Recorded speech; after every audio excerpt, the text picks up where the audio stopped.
देखिए, जहां तक राजस्थान में, जी सौरभ भाई, देखिए राजस्थान में जहां तक थर्ड पार्टी की बार बार बात आती है, आज तक राजस्थान में कभी भी ऐसा प्रयास नहीं हुआ जब सभी जातियों को, सभी समाज को, सभी को साथ लेकर के कोई प्रयास किया गया हो। आज तक जो भी कोशिशें हुई हुआ तो क्षेत्र आधारित थी या जाति आधारित थी, इसलिए वो असफल रहे। लेकिन आम आदमी पार्टी राष्ट्रीय पार्टी बन गई, हमको समर्थन मिल रहा है। दूसरी बात मैं आपको बताना चाहूंगा, राजस्थान में थर्ड फ्रंट इसलिए नहीं बन पाया क्योंकि यहाँ की सरकार ने एक विशेष नियम बनाया हुआ है। वो नियम क्या है कि यहाँ जो पार्टियां, अन्य पार्टियों की जो छोटी पार्टियां हैं, उनको सिंबल नहीं मिलता है नगर निगम चुनाव में, निकाय चुनाव में। जब कोई छोटी पार्टी छोटा चुनाव नहीं लड़ सकती तो कैसे पनपेगी?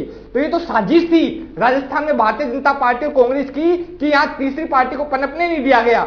लेकिन आम आदमी पार्टी अब राष्ट्रीय पार्टी बन गई है। हम तमाम चुनाव अपने सिंबल पर लड़ेंगे, मजबूती से लड़ेंगे और राजस्थान में तीसरा फ्रंट बन के दिखाएगा।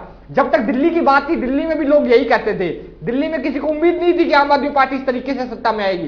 पंजाब में यही हुआ, दिल्ली एमसीडी में यही हुआ, गुजरात एक बड़ा उदाहरण है जहां 13% वोट लेकर के आम आदमी पार्टी आई, गोवा एक बड़ा उदाहरण है जहां हमारे 2 विधायक हैं। तो लगातार देश भर में आम आदमी पार्टी के प्रति जनता का जो विश्वास और प्रभाव है, दोनों बढ़ रहे हैं। राजस्थान में भी जनता का समर्थन मिल रहा है।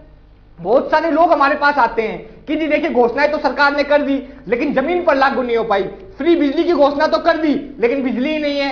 स्कूलों की, महात्मा गांधी स्कूल तो खोल दिए लेकिन उनमें टीचर्स की भर्ती नहीं हो पाई है। रीट की देखिए आप किस तरीके से पेपर लीक हुए। लगातार जिस तरीके से 400 करोड़ रुपए राजस्थान के युवाओं से वसूले गए परीक्षा शुल्क के नाम पर, अब कह रहे हैं हम फीस नहीं लेंगे।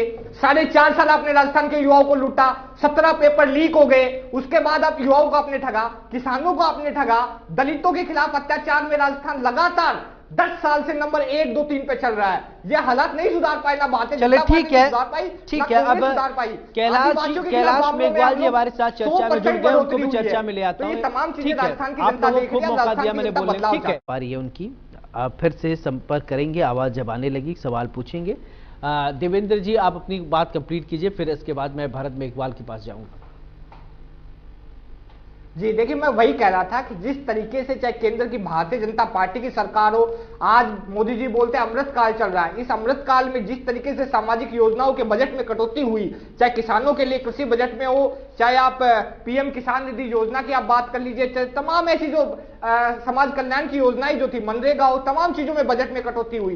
तो जब आप समाज की ऐसी जरूरी योजनाओं में बजट की कटौती कर देंगे तो किस तरीके से समाज आगे बढ़ेगा? दूसरी बात देखिए, शिक्षा और स्वास्थ्य 2 महत्वपूर्ण चीजें होती है किसी भी समाज को, किसी भी व्यक्ति को आगे लाने के लिए। दोनों ही चीजों में आज राजस्थान लगातार पिछड़ रहा है। लगातार आप देखिए, राजस्थान के स्कूल 10,000 स्कूल राजस्थान में कम हो गए हैं, स्कूल बढ़े नहीं। राजस्थान एकमात्र ऐसा राज्य है जहां आबादी तो बढ़ी लेकिन स्कूलों की संख्या घट गई। राजस्थान एकमात्र ऐसा राज्य है जहां आबादी के हिसाब से 27% डॉक्टर्स के लगातार पद खाली चल रहे हैं। चले, ठीक है। राजस्थान एकमात्र राज्य है जहां 2 दिन तक पेट्रोल पंप बंद रहते हैं। जनता कैलाश जी आप तक मेरी आवाज पहुंच रही है, आप सुन पा रहे हैं? विपक्ष अपने घरों में बैठा रहता है। ठीक है सर।